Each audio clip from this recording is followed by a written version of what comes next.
Well, in a major breakthrough after 6 weeks of relentless fighting, Israel and Hamas have finally agreed to a hostage deal. The Palestinian militant group said it will release 50 hostages in exchange for a pause in fighting and the release of 150 Palestinian prisoners.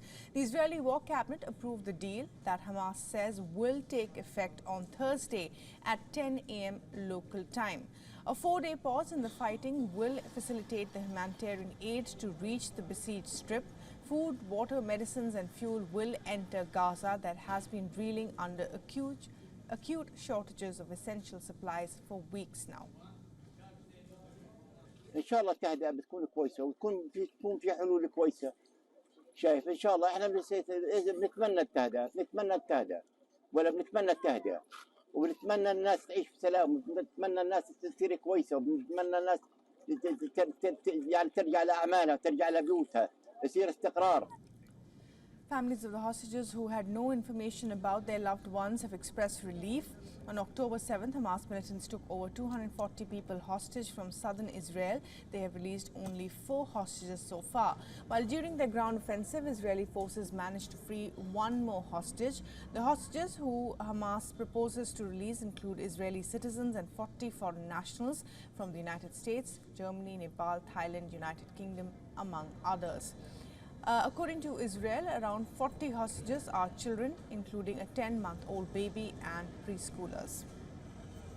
I want everybody back, but I think, and it's a very tough decision, but I think the children and women must be, they are most fragile, they need to get out. And countries around the world have welcomed the development. The United States thanked Qatar and Egypt for providing critical leadership in the deal.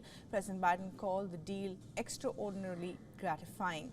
The UK called it a crucial step, while Russia described it as good news coming in from Gaza in a long time, while Beijing hoped the step would de-escalate the conflict and ease tensions.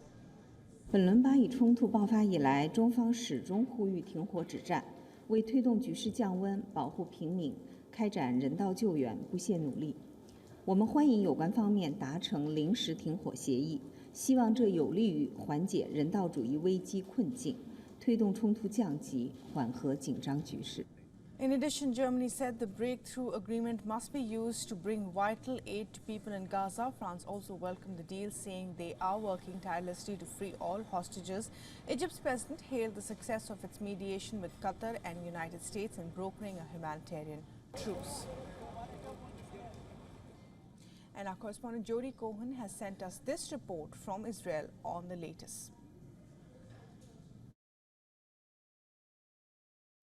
The Israeli government has voted in favour of a hostage release deal. This would see 50 living hostages released in exchange for a 4-day pause in fighting and the early release from prison of 150 Palestinian women and under 18 prisoners, including some convicted of attempted murder and involvement in terror attacks. For the first time, the Red Cross could be able to visit the remaining 190 hostages in Gaza. The Israeli opposition, US and EU have all welcomed the deal. The pause in fighting could be extended 1 day for every 10 hostages released, up to a maximum of 10 days pause in total. The fighting is then expected to continue, with Defence Minister Gallant saying that Israel's ground offensive against Hamas was key to pressuring Hamas to negotiate, and that without it, there would be no chance to secure the release of the remaining hostages.